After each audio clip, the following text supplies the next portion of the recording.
ಹರೇ Krishna. Hare Krishna. Welcome back. ಇವತ್ತು ನಾವು chapter 5 ಅಲ್ಲಿ ಅಕ್ರೋನಿಮ್ ಬಂದು ಸ್ಟೆಪ್, ಅದರಲ್ಲಿ ಎಸ್ ಆಯ್ತು, ಟಿ ಆಯ್ತು, ಇ ಆಯ್ತು. ಇವಾಗ ನಾವು ಪಿ ನೋಡ್ಬೇಕು. S stay in the world, T three doers, ಆತ್ಮ, ಪರಮಾತ್ಮ ಅಂಡ್ ನೇಚರ್ ಅಥವಾ ಜಗತ್ತು. ಮೂರನೇದು ಬಂದು ಈಕ್ವಲ್ ವಿಷನ್. ಒಬ್ಬ ಬ್ರಾಹ್ಮಣನಾಗ್ಲಿ ಅಥವಾ ಒಬ್ಬ ನಾಯಿ ತಿನ್ನೋರಾದ್ರೂ ಎಲ್ಲರನ್ನು ಹೇಗೆ ಈಕ್ವಲ್ ಆಗಿ ನೋಡ್ತಾರೆ, ನೋಡೋದನ್ನ ನಾವು ಹೇಗೆ ಕಲಿಬೇಕು ಅನ್ನೋದು ಇಂಪಾರ್ಟೆಂಟ್. ಆದ್ರೆ ಇದು ಬಹಳಷ್ಟು ಕಷ್ಟ ಅನ್ಸುತ್ತೆ. ಯಾಕೆಂದ್ರೆ ನಾವು ನಮ್ಮ ಫ್ಯಾಮಿಲಿಯಲ್ಲೇನೆ ನಮ್ಮ ಅಕ್ಕನೇ ಒಂಥರ ನೋಡ್ತೀವಿ, ನಮ್ಮ ತಂಗಿನೇ ಒಂಥರ ನೋಡ್ತೀವಿ, ನಮ್ಮ ತಂದೆನೇ ಒಂಥರ ನೋಡ್ತೀವಿ, ನಮ್ಮ ತಾಯಿನೇ ಒಂಥರ ನೋಡ್ತೀವಿ. ಆ ತರ ಇರುವಾಗ ಪ್ರಾಣಿ, ಪಕ್ಷಿ, ಮನುಷ್ಯರು ಎಲ್ಲಾರ್ನು, ಅದ್ರಲ್ಲೂ ಪ್ರತಿಯೊಂದು ರಿಲೇಶನ್ಶಿಪ್ ಆಗ್ಲಿ ಎಲ್ಲಾನು ಈಕ್ವಲ್ ಆಗಿ ನೋಡೋದು ಅಂದ್ರೆ ಅದು ಬಹಳಷ್ಟು ಸಾಧನೆ ಬೇಕು, ಬಹಳಷ್ಟು ಪ್ರಾಕ್ಟೀಸ್ ಕೂಡ ಬೇಕಾಗುತ್ತೆ. ಅದನ್ನ ಸಿಂಪಲ್ ಆಗು ಮಾಡ್ಬೋದು. ಕೆಲವೊಂದ್ಸಾರಿ ಕೆಲವೊಂದು ವಿಷಯಗಳು ತುಂಬಾ ಕಷ್ಟವಾದ್ದು, ಬಟ್ ಸಿಂಪಲ್ ಆಗಿ ಮಾಡ್ಬೋದು. ಹೇಗೆ? ಸಿಂಪಲ್ ಅಂದ್ರೆ ಎಲ್ಲರನ್ನ ಎಲ್ಲರನ್ನ ಆತ್ಮವಾಗಿ ನೋಡಿದಾಗ, ನಾವ್ ಹೇಗೆ ನಾನು ಈ ಶರೀರ ಅಲ್ಲ, ನಾನು ಒಂದು ಆತ್ಮ ಅಂತ ಅನ್ಕೋತೀವೋ, ಹಾಗೆ ಅವರನ್ನ ನೋಡುವಾಗ್ಲೂ ಅವರು ಒಂದು ಆತ್ಮ, ಇವರು ಒಂದು ಆತ್ಮ, ಇವರು ಒಂದು ಆ ಆತ್ಮ ಆತ್ಮ ಅಂತ. ಬೇರೆ ಬೇರೆ ಆತ್ಮ ಅಲ್ಲ, ಅದು ಒಂದೊಂದ್ ತರ ಕೆಲಸ ಅದೆಲ್ಲ ಮಾಡ್ತಾರೆ, ಒಂದೊಂದ್ ತರ ನೋನು ಆ ಎಲ್ಲ ಆತ್ಮಗಳಿಗೆ same quality, same everything same. ಶರೀರ ಮಾತ್ರನೇ ಬೇರೆ ಬಂದಿರುತ್ತೆ ಅದಕ್ಕೆ. ಆದ್ರೆ ಆ ಆತ್ಮನ ಮಾಡ್ತಾ ಇರೋ ಕರ್ಮ ಬೇರೆ ಬೇರೆ. ಹಾ, ಆತ್ಮಕ್ಕೆ ನಾವು ಮೆನಿ ಕವರಿಂಗ್ಸ್ ಬಗ್ಗೆ ಮಾತಾಡಿದ್ವಿ.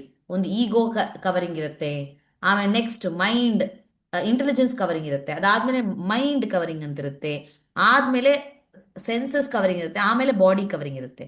ಒಂದು ಒಂದು ಒಂದು ವಿಷಯ ಇದೆ ಅಂದ್ರೆ ಅದರ ಮೇಲೆ ಒಂದು ಪ್ಯಾಕೇಜಿಂಗ್ ಪ್ಯಾಕೇಜಿಂಗ್ ಪ್ಯಾಕೇಜಿಂಗ್ ಕೋಶಗಳು. ಪ್ಯಾಕೇಜಿಂಗ್ ಬರುತ್ತಲ್ವ, ಪ್ಯಾಕೇಜಿಂಗ್ ಬರುತ್ತಲ್ವಾ.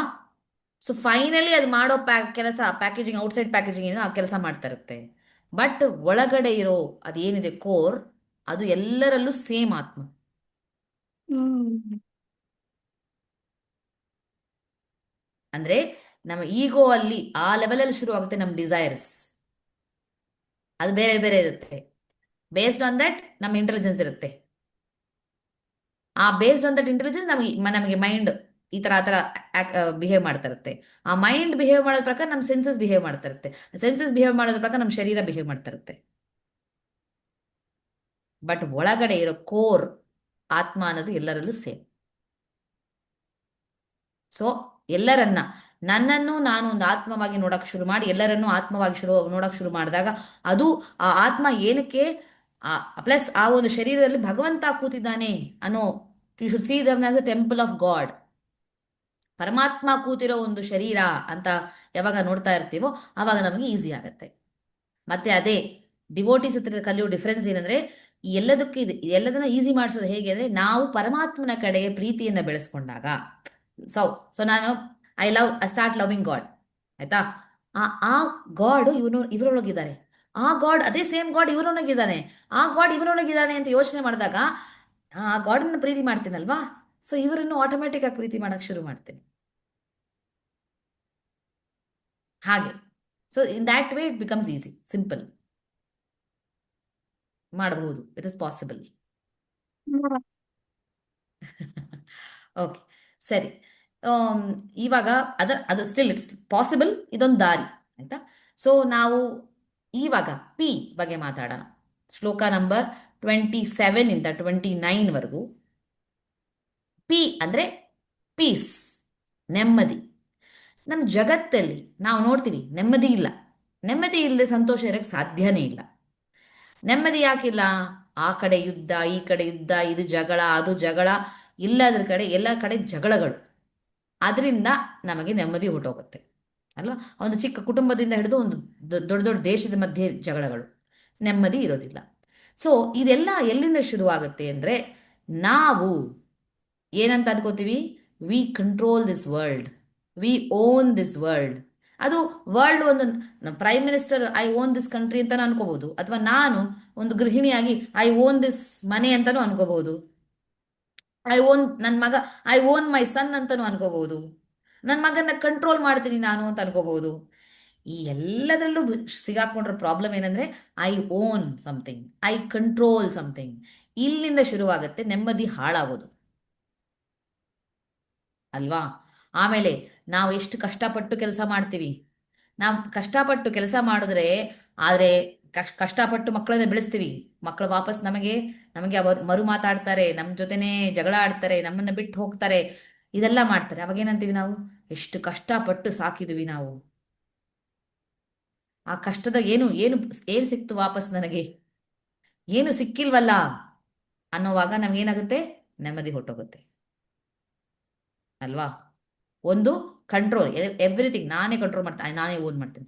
ಇನ್ನೊಂದು, ನಾನು ಎಷ್ಟು ಕಷ್ಟಪಟ್ಟೆ, ಎಷ್ಟು ಕಷ್ಟಪಟ್ಟು ಓದಿದೆ ನಾನು ಎಕ್ಸಾಮ್ಗೆ, ಮಾರ್ಕ್ಸ್ ಬಂದಿಲ್ಲ ನನಗೆ ಅಂತ ರಿಜೆಕ್ಟ್ ಆಗಿ ಎಷ್ಟು ಮಕ್ಕಳು ಸೂಸೈಡ್ ಮಾಡ್ಕೋತಾರೆ ನೆಮ್ಮದಿ ಇಲ್ಲದೆ ಅಲ್ವಾ.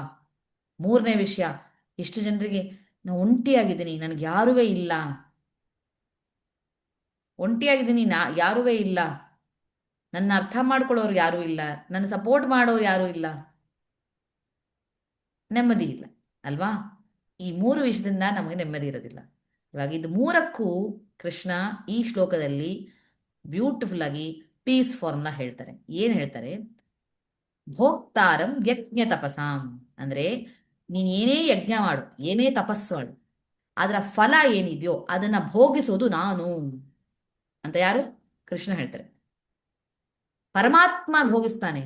ಅಂದ್ರೆ ಏನು, ನಾನು ಎಷ್ಟು ಕಷ್ಟಪಟ್ಟು, ಯಜ್ಞ ಅಂದ್ರೆ ನಾವು ಮಾಡೋ ಸ್ಯಾಕ್ರಿಫೈಸ್, ತಪಸ್ಸು ಅಂದ್ರೆ ನಾವು ಮಾಡೋ ಆಸ್ಟರಿಟಿ, ತಪಸ್ಸೆ ಮಾಡ್ತೀವಲ್ಲ, ಬೆಳಗ್ಗೆ ಎದ್ದು ಬೇಗ ಎದ್ದು ಓದ್ತೀವಿ, ಕಷ್ಟಪಟ್ಟು ಮಕ್ಕಳನ್ನು ಸಾಕ್ತೀವಿ, ಕಷ್ಟಪಟ್ಟು ಕೆಲಸ ಮಾಡ್ತೀವಿ ಪ್ರಮೋಷನ್ಗೋಸ್ಕರ, ಈ ಎಲ್ಲದರ ಫಲ ಏನಿದೆಯೋ ಅದನ್ನ ಭೋಗಿಸೋದು ನಾವಲ್ಲ, ಪರಮಾತ್ಮ ಭೋಗಿಸೋದು. ಅದನ್ನ ಹೇಗೆ ಅರ್ಥ ಮಾಡ್ಕೊಳ್ಳೋದು ಅಂದ್ರೆ, ನ ಕೊನೆಗೆ ನೋಡಿ, ಫೈನಲಿ ನಾನು ಎಷ್ಟು, ನಾನೊಂದು ನಾನು ಕಷ್ಟಪಟ್ಟು ಪ್ರಮೋಷನ್ ಪಡೆದಪ್ಪ, ಪಟ್ರೆ ಹಣ ಬಂತು, ಹಣ ಬಂದಿದ್ರಿಂದ ನಾನು ಪರಿವಾರನ ಸಾಕದೆ, ನಾನು ನನ್ನ ಫ್ಯಾಮಿಲಿನ ಸಾಕದೆ. ಆ ಸಾಕದವ್ರು ಏನು ಮಾಡ್ತಾರೆ, ಹಂಗೆ ಕಂಟಿನ್ಯೂ ನೆಕ್ಸ್ಟ್ ಜನರೇಷನ್ ಮಾಡ್ತಾರೆ. ಈ ಎಲ್ಲದರಲ್ಲಿ ಯಾರು ಫೈನಲ್ ಸುಖ ಪಟ್ರು, ಫೈನಲ್ ಸುಖ ಪಟ್ಟಿದ್ ಯಾರು, ಎಲ್ಲರೂ. ಇಲ್ಲ, ಭಗವಂತ. ಅಂದ್ರೆ ಹೆಂಗೆ ಅಂದ್ರೆ, ಇವಾಗ ಹೆಂಗೆ, ಸ್ಟೇಜ್ ಮೇಲೆ ಎಲ್ಲ ಆಕ್ಟರ್ಸ್ ಆಕ್ಟ್ ಮಾಡ್ತಾ ಇರ್ತಾರೆ, ಅವ್ರ ರೋಲ್ಸ್ ಮಾಡ್ತಾ ಇರ್ತಾರೆ, ಅವ್ರ ರೋಲ್ಸ್ ಮಾಡ್ತಿರ್ತಾರೆ, ಆದ್ರೆ ಅವ್ರು ನಿಜವಾಗ್ಲೂ ಅದನ್ನ ಎಂಜಾಯ್ ಮಾಡ್ತಿರ್ತಾರಾ, ಇಲ್ಲ. ಯಾರು ಎಂಜಾಯ್ ಮಾಡ್ತಿರ್ತಾರೆ, ಕೂತ್ಕೊಂಡು ನೋಡ್ತಾ ಇರೋರು ಎಂಜಾಯ್ ಮಾಡ್ತಿರ್ತಾರೆ.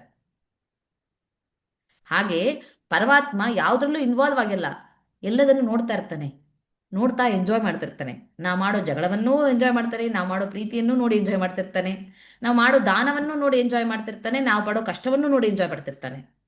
ಬೇಸಿಕಲಿ ಅವೆಲ್ಲವೂ ನಾವು ಮಾಡೋದೆಲ್ಲ ಡ್ರಾಮಾ, ಅದನ್ನ ಎಂಜಾಯ್ ಮಾಡ್ತಿರೋದು ಪರಮಾತ್ಮ. ಹಾಗಿದ್ಮೇಲೆ ಯಾಕೆ ಒಳ್ಳೆ ಕರ್ಮನೇ ಮಾಡು, ಕೆಟ್ಟ ಕರ್ಮ ಮಾಡೋದಾಗ್ಲೂ ಗಾಡ್ ವಿಲ್ ಎಂಜಾಯ್ ಅಂತ. ಹಾ, ಹೀಲ್ ಎಂಜಾಯ್, ನೋ ಪ್ರಾಬ್ಲಮ್.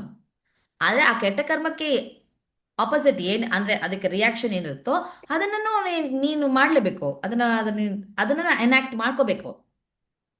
ಇವಾಗ ಬೆಂಕಿಯಲ್ಲಿ ಕೈ ಹಾಕದೆ ಅಂದ್ರೆ, ಆ ಕಾನ್ಸಿಕ್ವೆನ್ಸಸ್ ನೀನು ತಗೊಳ್ಬೇಕು. ಬೆಂಕಿಯಲ್ಲಿ ನೀನ್ ಕೈ ಹಾಕ್ತೀಯ ಅಂದ್ರೆ ನೀನ್ ಕೈ ಸುಟ್ಕೋಬೇಕು ಅಷ್ಟೇ, ಬೇರೆ ಏನು ದಾರಿ ಇಲ್ಲ. ಅದನ್ನ ನೋಡಿ, ಆ ವಿಷಯ ನೀ ಬೆಂಕಿಯಲ್ಲಿ ಕೈ ಹಾಕೋದನ್ನು ಸರಿ, ಆ ನೋವು ನೀ ಪಡೆಯೋದನ್ನು ಸರಿ, ಎಲ್ಲದನ್ನು ನೋಡಿ ಎಲ್ಲದನ್ನು ಭೋಗಿಸೋದು, ಸಂತೋಷ ಪಡೋದು ಅಂತಲ್ಲ, ಅದನ್ನೆಲ್ಲ ಭೋಗಿಸೋದು, ಅದನ್ನೆಲ್ಲ ಒಂದು ಇದು ಮಾಡೋದು ಭಗವಂತನೇ. ಸೊ ನಾವ್ ಇದನ್ನ ತಿಳ್ಕೊಂಡಾಗ, ಓ, ನಾವೆಷ್ಟು ಏನು ಮಾಡಿದ್ರು, ನಾವೆಲ್ಲ ಮಾಡ್ತಾ ಇರೋದು ಎಲ್ಲ ಹೋಗಿ ಕೊನೆಗೆ ಸೇರೋದು ಭಗವಂತನನ್ನೇ. ಈ ಏನು, ಒಂದು ಎಕ್ಸಾಮ್ ಅಲ್ಲಿ ನಾನು ಫೇಲ್ ಆಗ್ಬಿಟ್ರೆ, ಓ ಬಾರಿ ಏನಿಲ್ಲ, ಇನ್ನು ಮಿಕ್ಕಿದೆಲ್ಲ ಇದ್ದೇ ಇದೆ ನನಗೆ.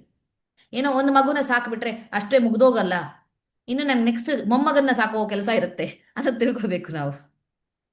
ಮಗನ್ನ ಸಾಕೋದಷ್ಟು ಅಲ್ಲಿ ನಿಂತು ಹೋಗಲ್ಲ, ನೆಕ್ಸ್ಟ್ ಬದುಕಿದ್ರೆ ನಾನು ನನ್ನ ಮೊಮ್ಮಗನ್ನು ನೋಡ್ಕೋಬೇಕು, ಆ ಮಗುನನ್ನು ಸಾಕಬೇಕು ನಾನು, ಅಷ್ಟೇ, ಬೇರೆ ಏನು ಇಲ್ಲ ದಾರಿ ಅಂತ ತಿಳ್ಕೊಂಡಾಗ, ಓ, ಮಗನ್ನ ಅಷ್ಟು ಕಷ್ಟಪಟ್ಟು ಸಾಕದೆ ನನ್ನ ಮಗನನ್ನು ನೋಡ್ಕೋದಿಲ್ಲ, ಅದೆಲ್ಲ ಹೇಳೋ ಕಂಪ್ಲೇನಿಂಗೇ ಬರೋದಿಲ್ಲ.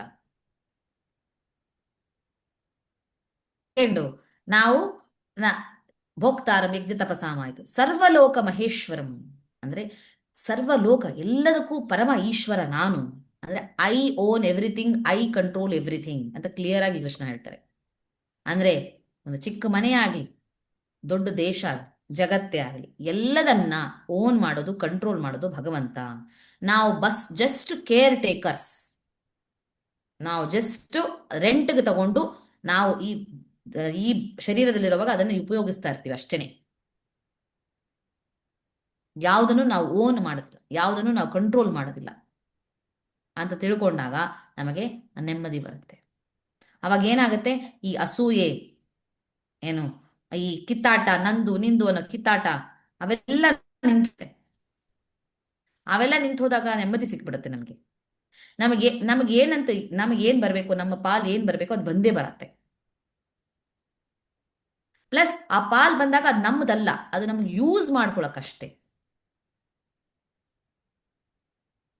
ಅದು ಸರ್ವಲೋಕ ಮಹೇಶ್ವರಂ. Third point, ಸುಹೃದಂ ಸರ್ವಭೂತಾನಾಂ. ಸುಹೃದಂ ಅಂದ್ರೆ ಬೆಸ್ಟ್, ವೆಲ್ ವಿಷರ್, ಫ್ರೆಂಡ್. ಎಲ್ಲ ಸರ್ವಭೂತಾನಾಂ, ಭೂತಾನಾಂ ಅಂದ್ರೆ ಲಿವಿಂಗ್ ಬೀಯಿಂಗ್ಸ್. ಎಲ್ಲ ಲಿವಿಂಗ್ ಬೀಯಿಂಗ್ಸ್ಗೂ ಬೆಸ್ಟ್ ವೆಲ್ ವಿಷರ್ ಫ್ರೆಂಡು ನಾನು ಅಂತ ಕೃಷ್ಣ ಹೇಳ್ತಾರೆ. ಅಂದ್ರೆ ನಾನು ಇಂಥವ್ರನ್ನ ತುಂಬಾ ಪ್ರೀತಿಸಿದೆ, ಅವರು ನನಗೆ ವಾಪಸ್ ಪ್ರೀತಿ ಕೊಟ್ಟಿಲ್ಲ, ಬಿಟ್ಬಿಟ್ಟು ಹೊಟ್ಟೋಗ್ಬಿಟ್ರು. ಆಕ್ಚುಲಿ ನಮಗೆ ನಿಜವಾದ ವೆಲ್ ವಿಶ್ವರ್ ಅಂದ್ರೆ ಪರಮಾತ್ಮ ಒಬ್ಬನೇ. ಪರಮಾತ್ಮ ಒಬ್ಬನೇ ನಮ್ಮ ಕಾನ್ಸ್ಟೆಂಟ್ ಕಂಪ್ಯಾನಿಯನ್. ಪರಮಾತ್ಮ ಒಬ್ಬನೇ ನಮ್ಮ constant best well wisher, constant friend. ಅವನೊಬ್ಬನೇ. ಆದ್ರೆ ಅವನ ಪ್ರತಿಬಿಂಬ, ಪರಮಾತ್ಮನ ಪ್ರತಿಬಿಂಬ ಪ್ರತಿಯೊಬ್ಬರಲ್ಲೂ ಇರುತ್ತೆ. ಹಾಗಾದ್ರೆ ನಾನು ಬರೀ ಪರಮಾತ್ಮನ ಪ್ರೀತಿಸ್ತೀನಿ, ಬರೀ ಯಾರನ್ನ ಪ್ರೀತಿಸಲ್ಲ ಅಂತ ಅನ್ನಕ್ಕಾಗಲ್ಲ ನಾನು. ಯಾಕೆ? ಆ ಪರಮಾತ್ಮ ಎಲ್ಲರೊಳಗೆ ಇರುತ್ತಾನೆ. ಆ ಎಲ್ಲರೊಳಗೂ ಆ ಪರಮಾತ್ಮನನ್ನ ನೋಡಿ ಪ್ರೀತಿಸ್ಬೇಕು. ನಮಗೆ ಹಾಗೆ ಎಲ್ಲರ ಜೊತೆ ಕನೆಕ್ಷನ್ಸ್ ಇರುತ್ತೆ, ಬಟ್ ಆ ಕನೆಕ್ಷನ್ ಅಲ್ಲೂ ಪರಮಾತ್ಮನನ್ನ ಹುಡ್ಕೊಂಡು ಪರಮಾತ್ಮನನ್ನ ಪ್ರೀತಿಸ್ತಾ ಹೋಗ್ತಾ ಇರ್ಬೇಕು. ಹಾಗೆ ನಮ್ಗೆ ಯಾರು ಇಲ್ದಿದ್ರು ಅವನಿರ್ತಾನೆ ಅನ್ನೋದೊಂದು ಅದು ಜ್ಞಾಪಕ ಇದ್ರೆ, ತಿಳ್ಕೊಂಡಿದ್ರೆ ನಮಗೆ ನೆಮ್ಮದಿ ಸಿಕ್ಬಿಡುತ್ತೆ. ಈ ಶರೀರದೊಳಗಿರೋ ಪರಮಾತ್ಮ ನಮಗೆ ಸಿಕ್ಕಿಲ್ಲ ಅಂದ್ರೂ ಇನ್ನೊಂದು ಶರೀರದಲ್ಲಿರೋ ಪರಮಾತ್ಮ ನಮ್ಮನ್ನು ಪ್ರೀತಿಸ್ತಾನೆ. ನಾವು ಅವ್ರ ಕಡೆ ಪ್ರೀತಿಯನ್ನು ತೋರಿಸಬಹುದು. ಅಂದಾಗ ನಮಗೆ ಪ್ರೀತಿಸೋದಕ್ಕೂ ಪ್ರೀತಿ ಪಡೆಯೋದಕ್ಕೂ ಏನು ಕೊರತೆನೇ ಇರೋದಿಲ್ಲ. So this is a peace formula, 3 step peace formula.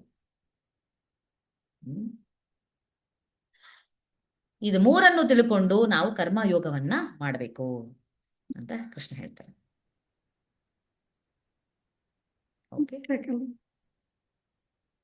So most important ಶ್ಲೋಕ, ಒಂದೇ ಶ್ಲೋಕನೇ ತುಂಬಾ ಇಂಪಾರ್ಟೆಂಟ್, ಅದ್ರ ಬಗ್ಗೆ ಇಷ್ಟೊತ್ತು ಮಾತಾಡಿದ್ವಿ. ಶ್ಲೋಕ ನಂಬರ್ 29, ಅದನ್ನ ರಿಸೈಟ್ ಮಾಡೋಣ. ಓಕೆ. ಭೋಕ್ತಾರಂ ಯಜ್ಞ ತಪಸಾಂ ಸರ್ವಲೋಕ ಮಹೇಶ್ವರಂ ಸುಹೃದಂ ಸರ್ವಭೂತಾನಾಂ ಜ್ಞಾತ್ವಾ ಮಾಂ ಶಾಂತಿಮೃಚ್ಛತಿ. ಭೋಕ್ತಾರಂ ಯಜ್ಞ ತಪಸಾಂ ಸರ್ವಲೋಕ ಮಹೇಶ್ವರಂ ಸುಹೃದಂ ಸರ್ವಭೂತಾನಾಂ ಜ್ಞಾತ್ವಾ ಮಾಂ ಶಾಂತಿಮೃಚ್ಛತಿ.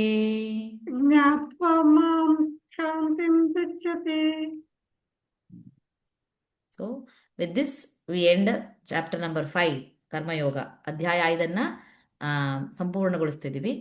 ಚಾಪ್ಟರ್ 6 ಮತ್ತೆ ನಾವು ನೆಕ್ಸ್ಟ್ ವಿಡಿಯೋದಲ್ಲಿ ನೋಡೋಣ. ಹರೇ ಕೃಷ್ಣ. ಹರೇ ಕೃಷ್ಣ.